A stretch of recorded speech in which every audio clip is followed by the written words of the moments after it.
Quero agradecer o irmão Serafim, o Remi, o Cláudio. Estes sons fazem-me sentir saudades de outros tempos da minha vida, outros lugares onde eu vivi.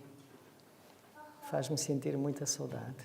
Graças a Deus por isso, por este momento de louvor tão bonito. O Senhor Deus vos abençoe grandemente por este momento aqui. Obrigado. Meus queridos, eu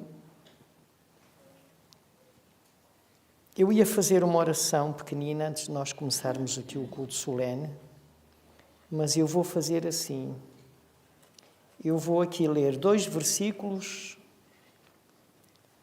Um é um pedido, o outro é a resposta do Senhor. Em 2 de Crônicas, no capítulo 6, e no versículo 40, 2 de Crônicas 6, eu não sei se a técnica pode pôr aqui atrás, se não for possível.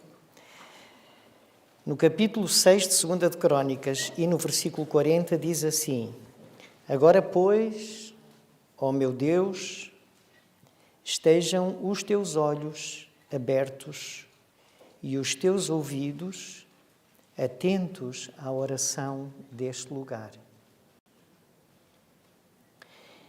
E no capítulo 7 de 2 de Crônicas, o Senhor responde assim no versículo 15: Agora estarão abertos os meus olhos e atentos os meus ouvidos à oração deste lugar. Amém. Amém. Agora sim vamos passar à leitura bíblica. Eu quero cumprimentar todos, as boas-vindas, a maioria de vós aqui dentro já pude cumprimentar pessoalmente quando chego à igreja. Aqueles que vieram depois, bom dia, recebam o meu abraço. Eu gosto muito de cumprimentar abraçando. Por isso, a época do Covid foi muito complicada para mim. Eu não podia fazer isso. E aqueles que nos assistem através do YouTube, o Senhor vos abençoe.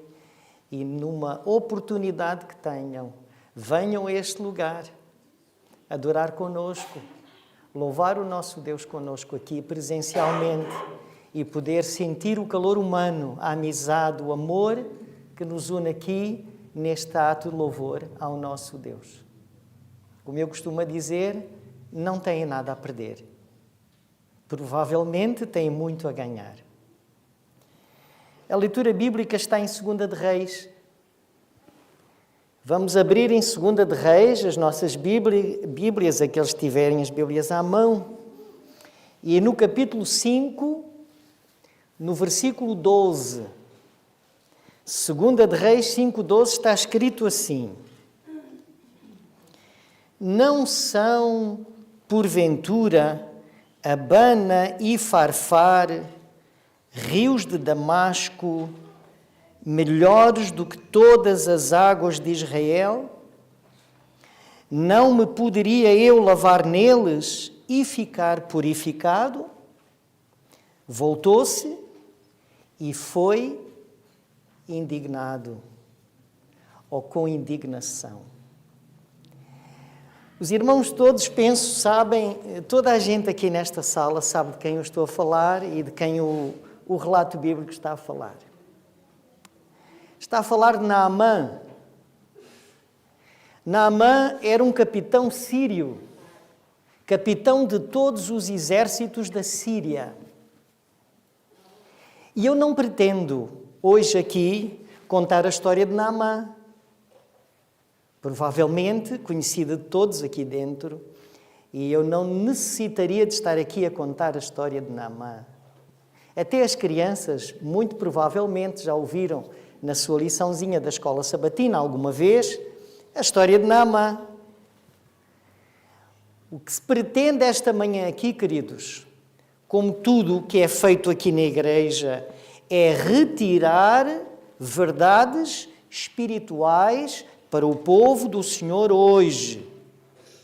aqui na igreja, em todas as igrejas cristãs, adventistas que por este mundo há, sempre que nós estudamos um tema, seja a escola sabatina, seja o culto solene, cada capítulo, cada versículo da palavra do Senhor tem lições espirituais, tem verdades espirituais que nós precisamos compreender. E quando nós estudamos, ou lemos, ou meditamos sobre estas coisas, a intenção não é conhecer história, embora isso seja importante também. A intenção é retirar uma lição espiritual que nos ajuda a viver hoje, século XXI, como cristãos, como alguém que ama o Senhor, alguém que recebeu o Senhor de todo o coração, sinceramente, e pretende louvá-lo na sua vida diária. Então, isto é o que se pretende fazer. Mas, de toda a forma, Naamã era um capitão sírio de todos os exércitos da Síria. E a capital era e ainda é Damasco. Eu pedia talvez ao irmão Filipe, se pudesse pôr é aqui um mapa sobre Damasco, que é a capital da Síria. Ainda hoje, oficialmente, chama-se mesmo República Árabe da Síria.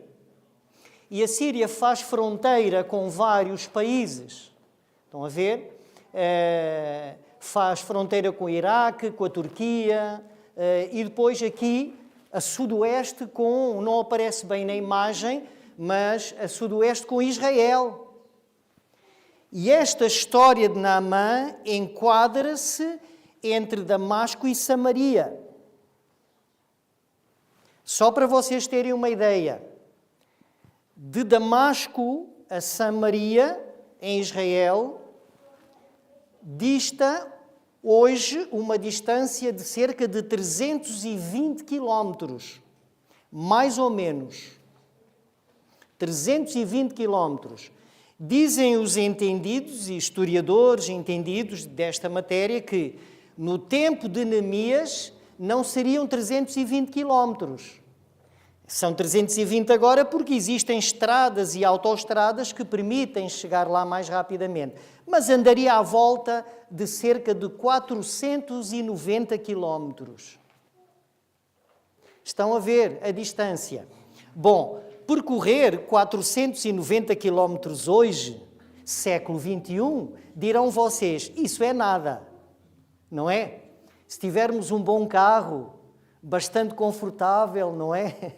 Se apanharmos um avião ou um comboio Alfa, não é? Aquele comboio de grande velocidade, não será tão complicado assim. Agora imaginem no tempo de Naamã fazer esta viagem. Entenderam? Com cavalos, com carroças, com mercadorias em cima das carroças, com gente a caminhar a pé. Vocês podem imaginar quantos dias, quantas semanas não seriam até chegar a Samaria. Então, Naamã, ele fez esta viagem. Sabem, nesta altura, isto é assim, amigos, o povo de Israel, como tantas vezes aconteceu ao longo da história bíblica da palavra do Senhor, era o povo escolhido, mas tantas vezes fez o que era mau aos olhos do Senhor, tantas vezes abandonou o Senhor, que o Senhor, em algumas vezes, retirou-lhes a proteção que eles tinham. E os sírios dominaram, então, muitos povos ali à volta, e nesta altura de Naamã havia como que uma paz consentida, uma paz assim, banho-maria, entenderam? Sendo inimigos, ainda assim podiam conviver e Naamã poder dirigir-se para Samaria. Ora, o que acontece é que este homem, Naamã, tinha um problema de saúde. Ele tinha lepra. ele era leproso. E a lepra, também chamada hoje a doença de Hansen, hoje tem cura. Hoje existem a evolução dos fármacos, e nós temos aqui profissionais de saúde, eu não entro muito por essa área, não é? Mas a evolução dos fármacos realmente permite que, com antibióticos e não só, possa haver cura para a lepra. Segundo os dados estatísticos, isto só porque eu fui pesquisar alguma coisa, nas últimas 2 décadas foram curadas à volta de 16 milhões de pessoas em todo o mundo que tinham lepra. Mas no tempo de Naamã não era assim. No tempo de Naamã não se podia ir ali à farmácia da esquina e ir ao médico e ter estes antibióticos e estas coisas todas que hoje a ciência permite ter. Mas era uma doença muito má, uma doença que toldava completamente a vida da pessoa. Muitos eram expulsos da cidade com medo do contágio, embora a lepra não seja assim tão contagiosa, mas eram expulsos da cidade e tinham uma vida muito complicada, muito difícil. Entenderam? E nós temos histórias de Jesus com leprosos a quem Jesus curou.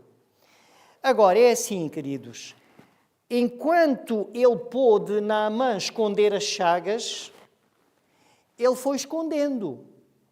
Debaixo das suas roupas, vocês sabem, Naamã era um dos principais líderes da Síria. Era muito respeitado, inclusivamente pelo rei. Era tido muito em conta. E ele era rico, ele tinha dinheiro, posses materiais não era o problema. E enquanto ele pôde esconder as chagas purulentas que ele tinha da lepra, eu pedia só, eu estou a passar um bocadinho à frente, pôr o segundo slide, só para vocês terem uma ideia da Damasco antiga, apenas uma fotografia, para nós vermos aqui. Não sei se o Filipe consegue pôr. Exatamente, ainda existem ruínas, para quem gosta de visitar estas coisas. E agora a Damasco moderna, muito populosa, vocês estão a ver, uma enormidade, imensamente grande, para vocês terem ideia do antigo e do moderno. Agora, talvez, o último slide, eu fui procurar uma imagem que pudesse ilustrar um bocadinho Naamã, não é? Vocês estão a ver as chagas que começaram a aparecer e não havia maneira de esconder. Naamã lidou com lepra. Nós hoje, e aqui está, nós temos que retirar lições espirituais para o nosso tempo. Nós hoje temos uma lepra muito mais contagiante. Muito mais contagiante. Nós hoje temos um problema muito grave, que é a lepra do pecado. E este contagia muito facilmente. Este contagia muito rapidamente e muito facilmente. E nós hoje temos que lidar com uma lepra diferente. A lepra do pecado. E enquanto Naamã, leproso, pôde esconder as chagas, socialmente estava tudo controlado.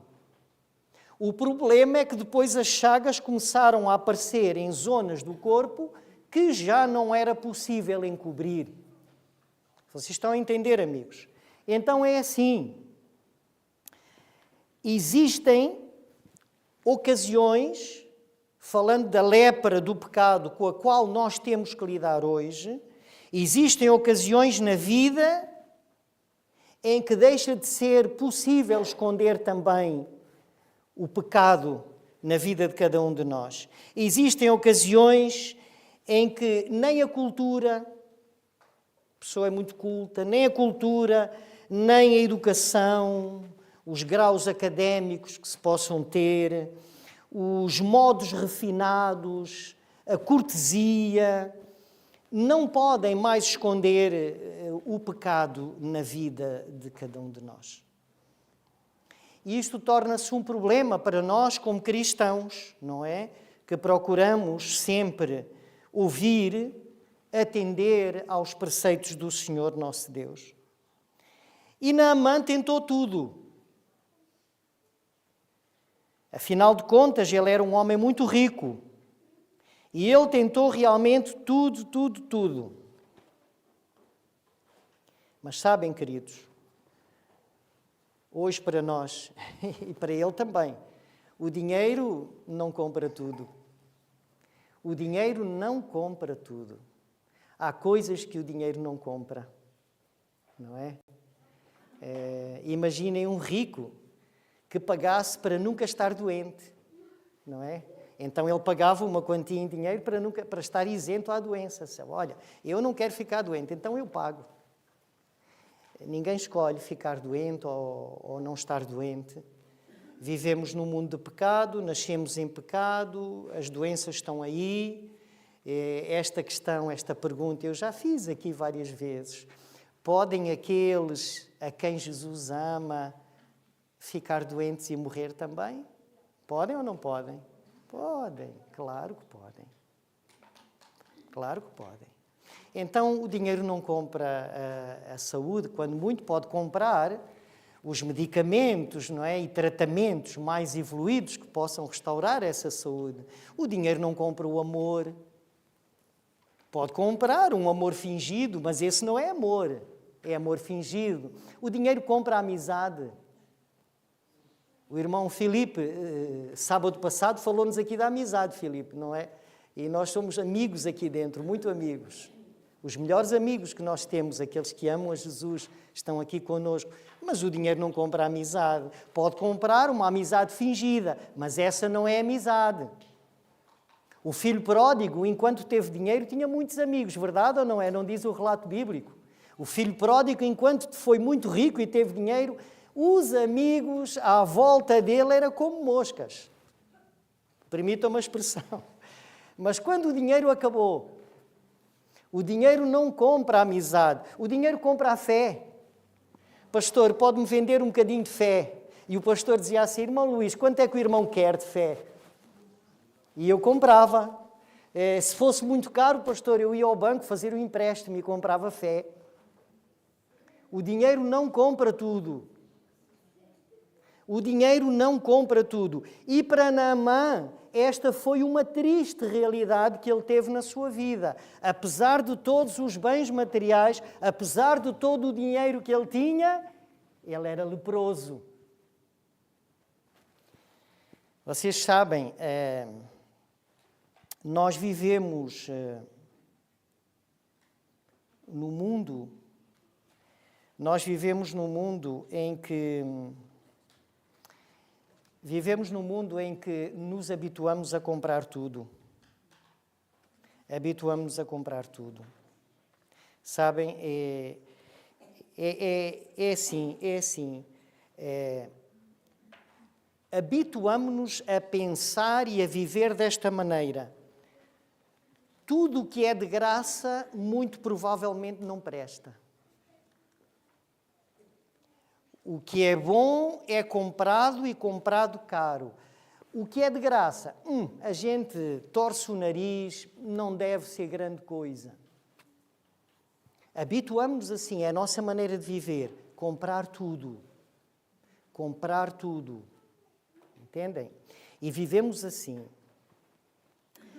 O dinheiro não podia comprar, e esta era uma triste realidade para a vida deste homem. Mas, finalmente, a resposta para o problema que ele tinha de saúde, a sua lepra, vem dos lábios de uma menina cativa. Uma menina escrava que tinha sido levada cativa para a Síria e trabalhava na casa como escrava, como serva, na casa deste Naamã. E quando Naamã fica doente, e se nota a sua doença, ela tem uma expressão que está no capítulo 5 e no versículo 3. Vamos usar a Bíblia outra vez aqui. E disse esta quem? Esta menina, da qual nós nem sabemos o nome. Vejam a insignificância, não é? Nem sabemos o nome desta menina. O texto. 2 de Reis, capítulo 5, no versículo 3. E disse esta à sua senhora: Oxalá, traduzido assim, quem dera que o meu Senhor estivesse diante do profeta que está em Samaria, porque ele o restauraria da sua lepra. Então ela diz isto à esposa, à mulher de Naamã. E ela, obviamente, porque o desespero é grande quando se está doente, não é? É sempre muito aflitivo. Ela vai contar ao seu marido, a Naamã. E Naamã, poderoso, socialmente, hierarquicamente poderoso e com muito dinheiro, ele vai contar imediatamente ao rei da Síria. E o rei da Síria, tendo em muita consideração, o que é que faz? Escreveu uma carta para Naamã levar a quem? Ao rei de Israel. E aqui nós vamos notar outra questão. Ele leva uma carta para entregar ao rei de Israel. No versículo 7, sucedeu que, lendo o rei de Israel a carta, o que é que o rei de Israel fez? Rasgou os seus vestidos e disse assim: sou eu Deus para matar ou para vivificar, para que este, o rei da Síria, envie a mim para eu restaurar um homem da sua lepra? E agora aqui, amigos, é aqui que acontece neste versículo 7. Isto vem de acordo àquilo que o irmão Maurício estava a dizer há bocadinho na escola sabatina. Examinai as Escrituras. Nós temos que tirar lições, verdades espirituais para o nosso viver. Há aqui um quadro trágico. Há aqui, com este rei de Israel, há aqui um acontecimento paradoxal, há um paradoxo. Vocês sabem o que é um paradoxo? Um paradoxo é uma incoerência, é uma contradição, uma oposição, alguma coisa contrária à outra. Isto é um paradoxo. E agora há aqui um paradoxo enorme. É que, reparem, uma menina humilde, iletrada, uma menina sem conhecimentos académicos, sem graus académicos, uma serva, uma escrava, uma menina que é levada cativa, humilde, no estatuto social cá embaixo, ela sabe que em Samaria há um profeta de Deus que podia curar o seu Senhor. E o rei de Israel, estamos a falar do soberano, o expoente máximo do povo escolhido por Deus. O rei de Israel, sendo rei, o principal do povo, não sabe que há um profeta em Samaria para curar este homem. Rasga os seus vestidos. Sou eu Deus para fazer isto? Como é possível? Como é possível que alguém humilde, alguém de quem nem se conhece o nome, sabe que há um profeta de Deus e sabe que esse profeta pode restaurar a saúde àquele homem, mas o rei de Israel não sabe? Isto mostra-nos que as posições, os cargos dentro da igreja, na igreja do Senhor não há hierarquias. Somos filhos de Deus. Às vezes aqueles que são mais letrados, têm mais... Nós humanamente temos estas tendências, mas aqui temos a prova. Como é que o rei de um povo de Israel, povo do Senhor, desconhece que Eliseu está em Samaria e que pode fazer isto?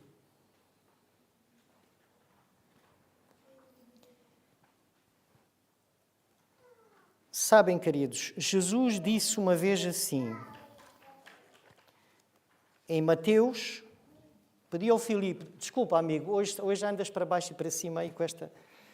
Em Mateus no capítulo 11 e no versículo 25, o que é que Jesus diz? O que é que Jesus disse? Naquele tempo, respondendo, Jesus disse: graças te dou, ó Pai, Senhor do céu e da terra, que ocultaste estas coisas aos sábios e entendidos e as revelaste a quem?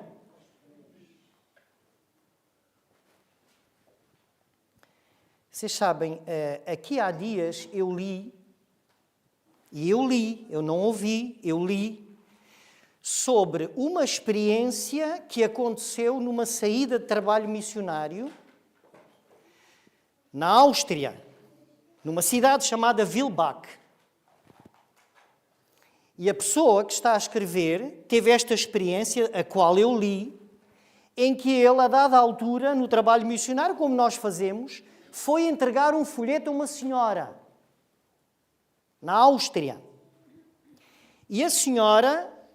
Eu escrevi aqui para não perder o fio à meada.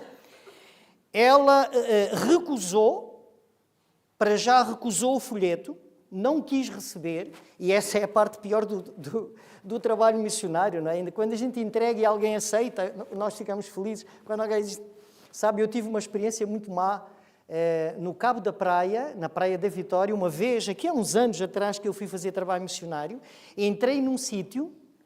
O dono daquele estabelecimento veio ter comigo e eu entreguei-lhe um folheto, expliquei o que é que o folheto estava a dizer e à minha frente, antes de eu sair, sabem o que é que ele fez? À minha frente, amarrotou e atirou para o lixo, à minha frente.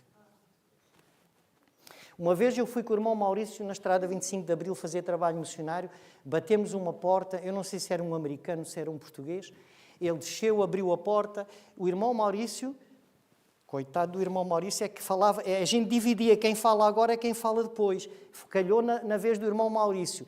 E ele abriu a porta, o irmão Maurício começa a explicar e ele faz-lhe assim com a porta. Pum! E eu disse, irmão Maurício, eu quero ir para casa. Eu quero ir para casa. Esta senhora recusou o folheto e disse assim, não necessito de religião. Ouçam, tenho tudo o que eu quero. Acrescentou, nós aqui, nos países do primeiro mundo, temos um outro conceito de vida, diferente do vosso. Gozamos de felicidade, bens materiais e não temos falta de nada. Entendem? Entendem?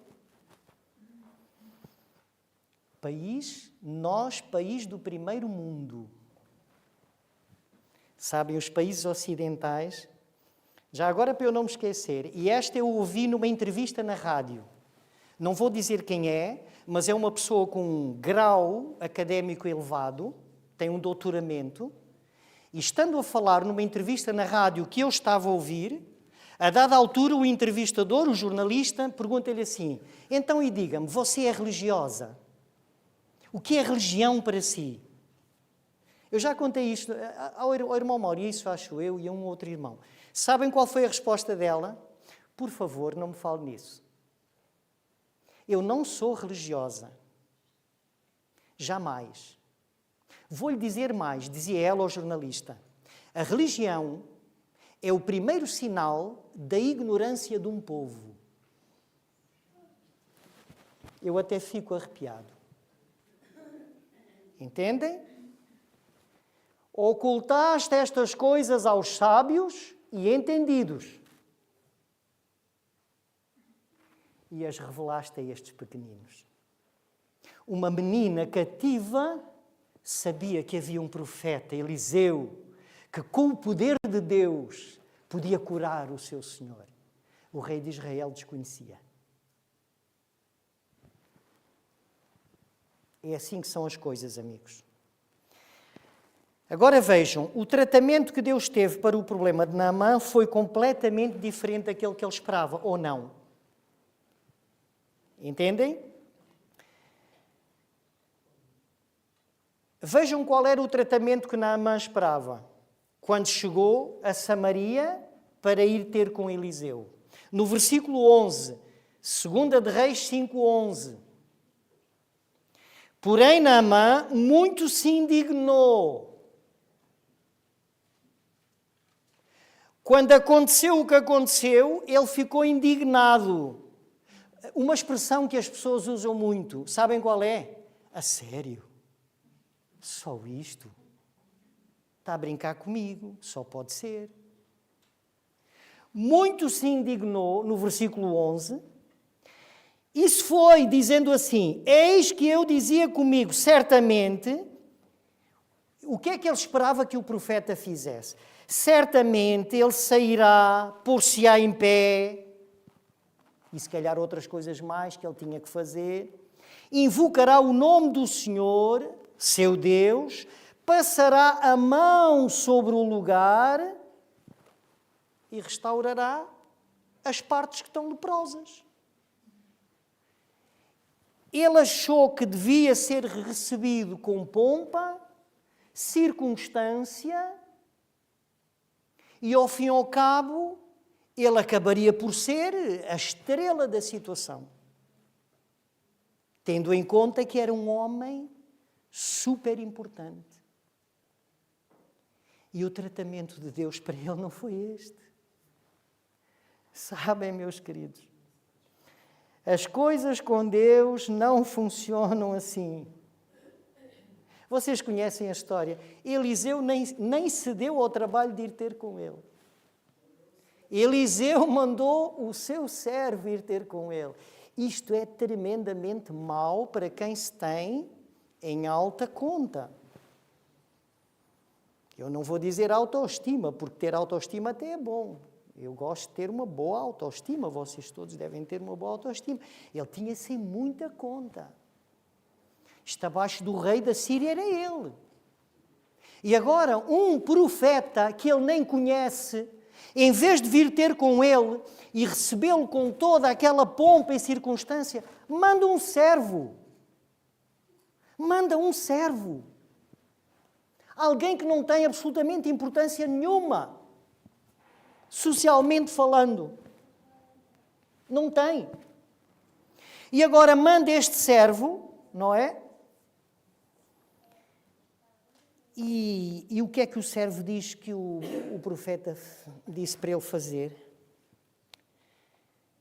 Ele diz assim,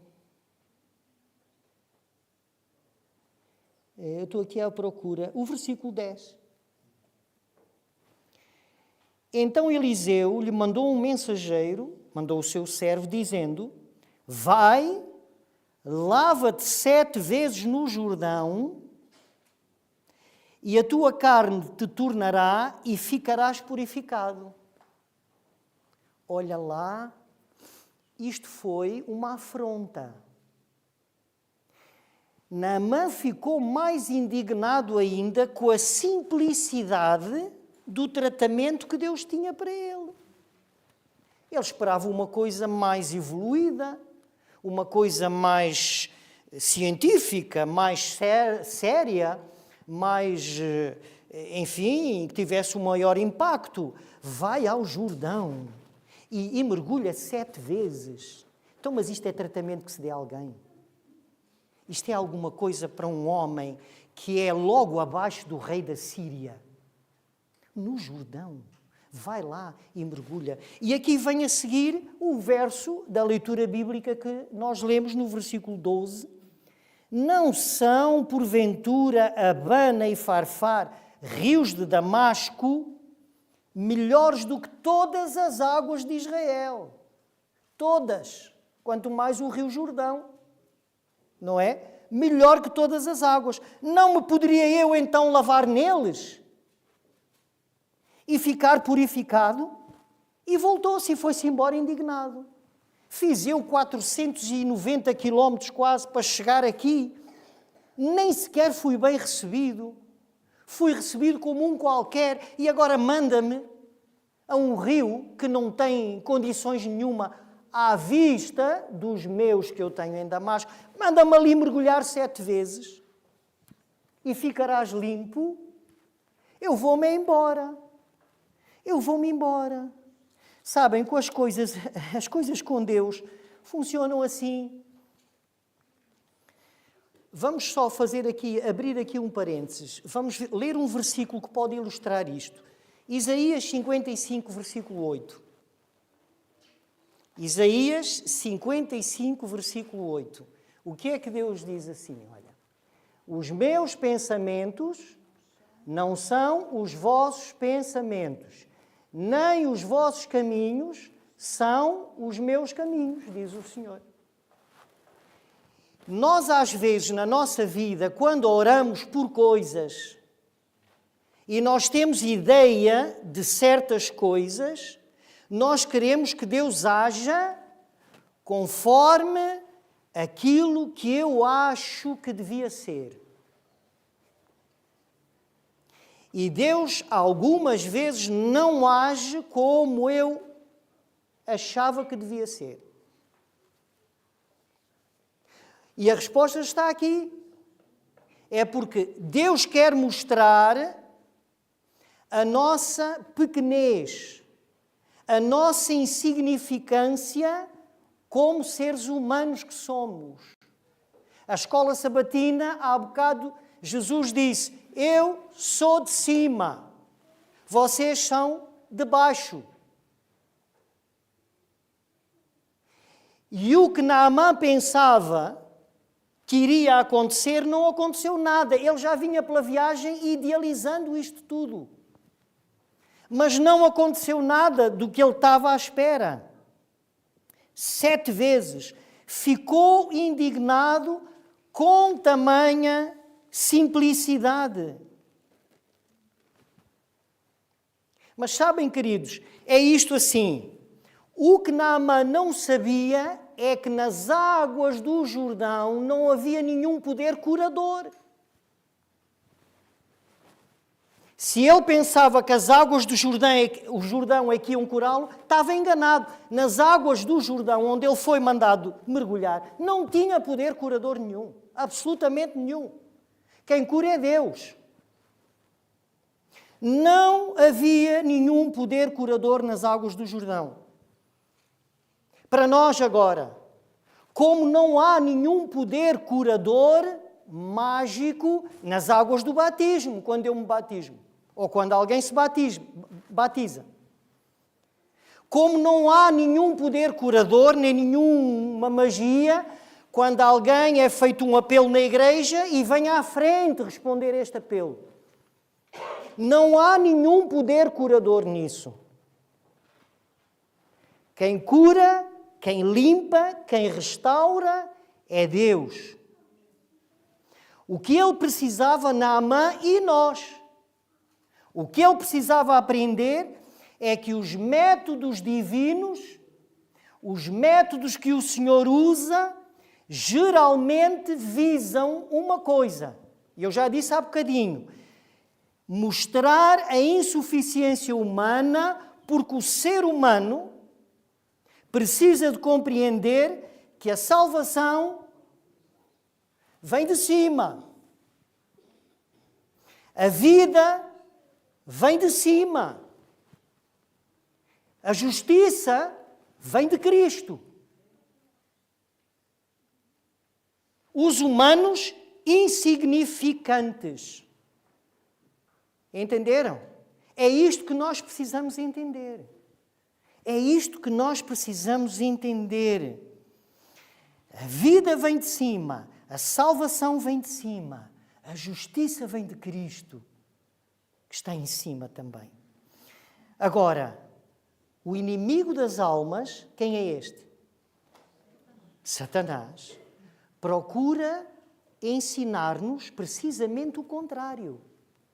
Precisamente o contrário. Deus disse para não comer daquela árvore, porque iriam morrer. Não, certamente não morrereis.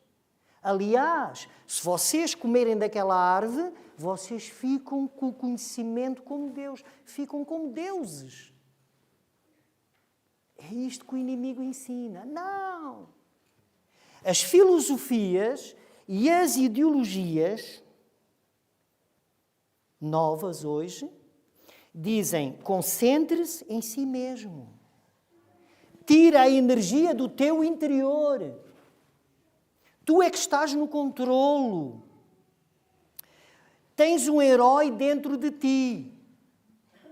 Há uma música que eu gosto da melodia, não, a letra, mas é uma música de uma cantora que já morreu, mas que eu aprecio imensamente o poder vocal dela, Whitney Houston. Já ouviram falar? Tem uma música que se chama Hero. E então ela diz que eu tenho um herói dentro de mim. Eu é que tenho que controlar, eu é que estou no controlo, não é? Eu é que decido, eu é que posso fazer isto ou aquilo.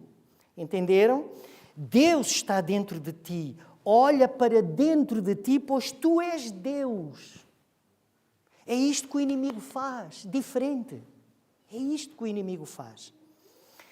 O homem moderno pergunta muitas vezes para si próprio: para que a igreja? Para que a igreja? Ir a uma igreja, para que a igreja? O homem moderno pergunta muitas vezes: para que é Jesus? Aquela senhora a quem foi dado o folheto na Áustria: para que é que eu preciso de Jesus? Para que é Jesus? Eu tenho tudo. Eu sou feliz. Eu tenho felicidade. Tenho tudo o que eu preciso. Tenho um conceito diferente de vida que não o seu. Para que Jesus? Não são Abana e Farfar melhores do que todas as águas de Israel? Disse Naamã. Sabem, queridos, não são, não. Abana e Farfar melhor do que todas as águas de Israel? Não são, não. É que não são mesmo. Porque, vocês sabem, naquele momento específico, o Jordão significava a vontade de Deus. Naquele momento, para Naamã, o Jordão significava a solução que Deus tinha para o seu problema de saúde. Portanto, são as águas, não são Abana e Farfar melhor do que todas as águas de Israel? Não, naquele momento não. Naquele momento o Jordão é que era importante e o melhor, porque o Jordão significava a vontade de Deus para a vida dele, a solução de Deus para o problema dele. Os rios de Damasco que ele falou, não são os rios de Damasco, Abana e Farfar, melhor do que todas as águas de Israel? Olha, queridos, os rios para nós hoje, os rios de Damasco são a solução humana para o problema do pecado e os problemas que o mundo enfrenta hoje. Para nós, o Jordão é a vontade de Deus para a nossa vida. É a solução de Deus para o meu problema, o vosso problema, para o problema da humanidade. As águas de Damasco são soluções humanas que não levam a rigorosamente lado nenhum. Liguem a vossa televisão, ouçam as notícias e vejam onde é que o mundo está a chegar, para onde é que se está a dirigir com os rios de Damasco que os homens se querem banhar. Desgraças em cima de desgraças. Notícias que nos fazem arrepiar. Outro dia estava a almoçar. Sabem que só em Portugal este ano já foram assassinadas 25 mulheres por maus tratos, Vocês estão a ver as guerras à nossa volta, por aí. Soluções humanas que são os rios de Damasco. Olhem, se Naamã tivesse abdicado de mergulhar no Rio Jordão e tivesse ido mergulhar nos rios de Damasco, ele nunca teria ficado curado. Esta é que é a verdade. Esta é que é a verdade. O Rio Jordão é a vontade de Deus para a vida daquele homem naquele momento. É a solução para o problema dele. É a solução para o nosso problema, seja ele qual for. Os rios de Damasco é aquilo que o mundo nos pode dar. Os rios de Damasco, amigos, são os rios da ciência, os rios da cultura, os rios da justiça própria, os rios dos prazeres. Estes são os rios de Damasco que nós temos por aí. E a humanidade aposta nesses rios de Damasco. E a cura não vem. Vai ficando cada vez pior.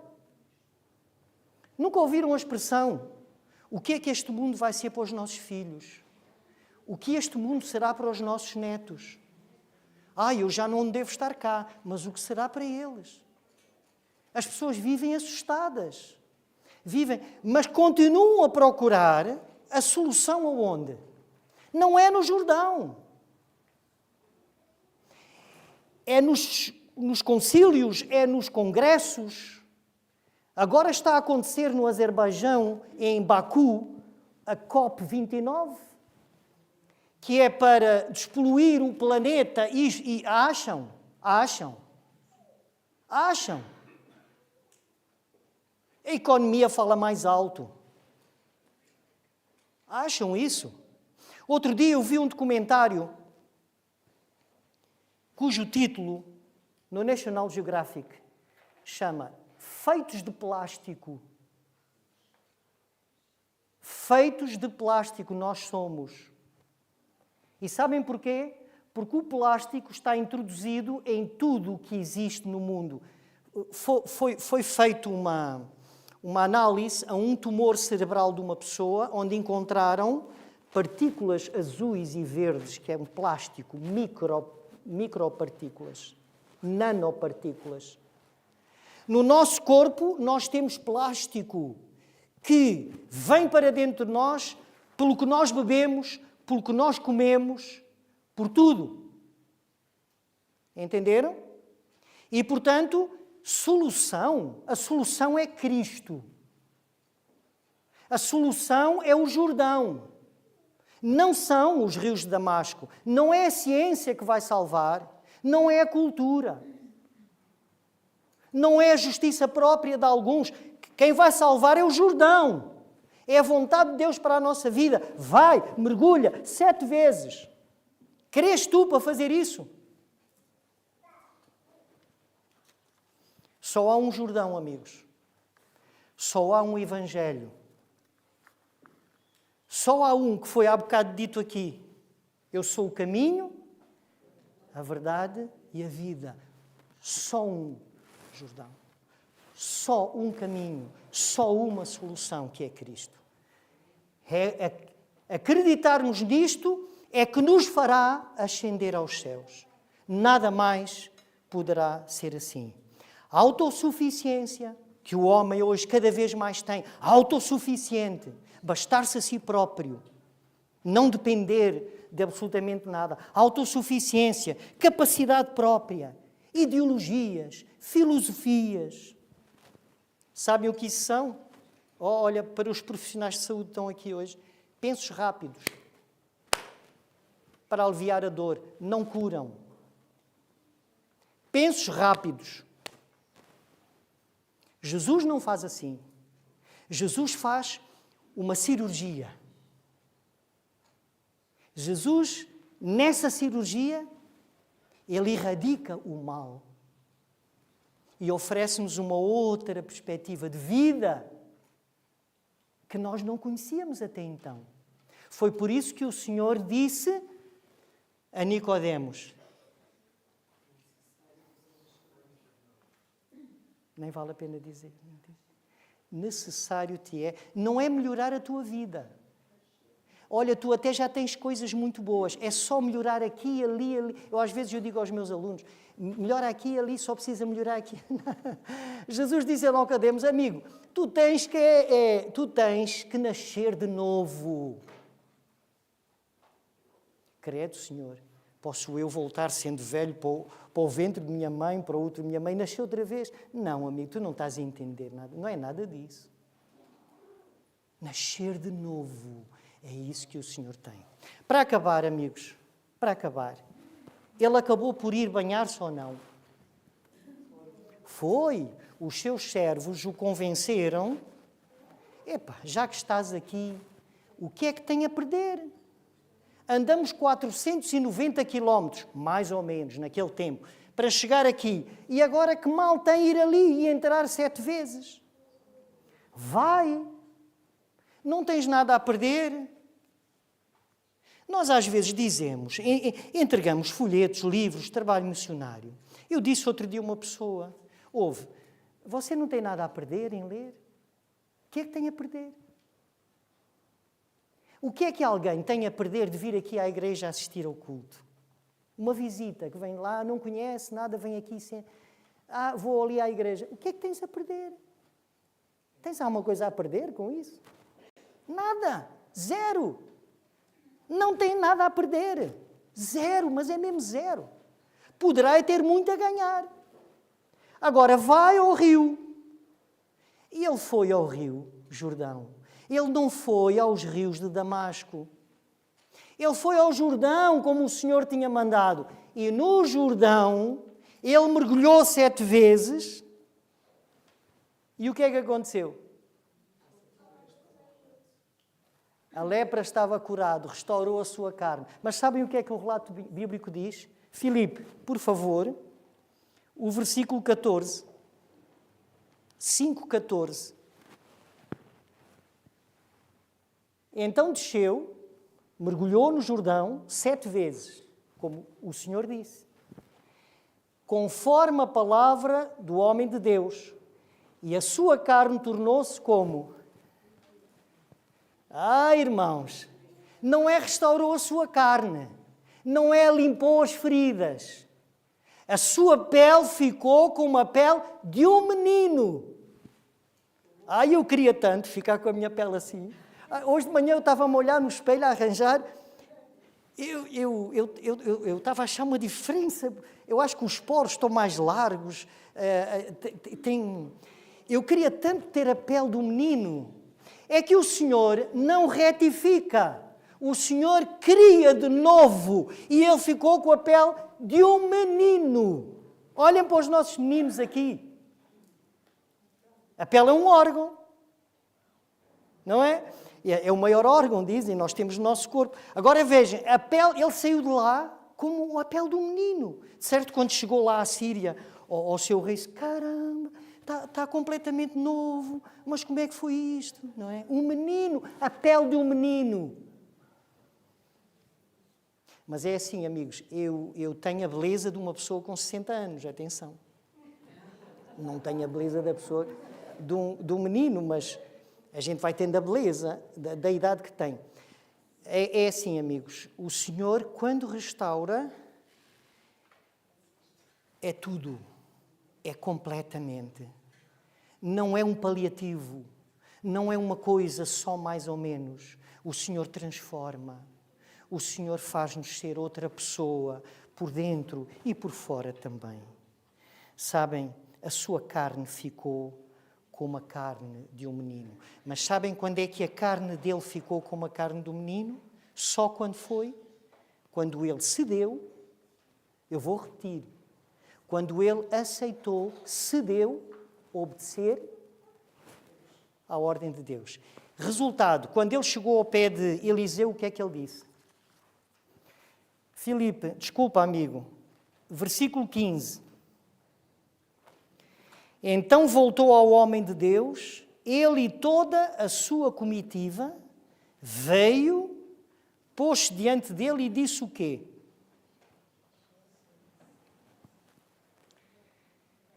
Eis que agora sei. Olhem o que ele tinha a perder se não tivesse entrado no rio, como Deus mandou. Olha o que ele tinha a perder, o que nós temos a perder se nós não aceitarmos o Jordão que o Senhor nos quer dar. Olha o que nós temos a perder. eis que agora sei. E nós estamos aqui porque sabemos. Eu creio no fundo do meu coração, todos nós que estamos aqui porque sabemos. Nós sabemos. Agora sei que em toda a terra, não é terra de Israel, em toda a terra não há Deus senão em Israel. Ou seja, o Deus que Israel adora. Agora, pois, peço-te que aceites uma bênção do teu servo, que depois sabemos que ele não aceitou. Entendem, amigos? Estas coisas, eu costumo dizer, não são brincadeiras de rapazes. Estamos a falar de coisas imensamente sérias. Estamos a falar de coisas divinas. Estamos a falar de modos e de aceitação de uma vida conforme a vontade do Senhor. E o Senhor hoje continua a dizer-nos: Iria, Elsa, Miriam, eu estou a chamar só o nome de mulheres. 7 vezes mergulhem no Jordão. O Senhor está-nos a dizer hoje: vai e mergulha-te, lava-te 7 vezes no Jordão. Entenderam? É isso que Deus pede de nós. Oxalá o nosso coração esteja sensibilizado para estas verdades espirituais que nos farão ascender ao céu e viver eternamente com o nosso querido Salvador Jesus. Eu faço esta a minha oração para esta manhã. Amém.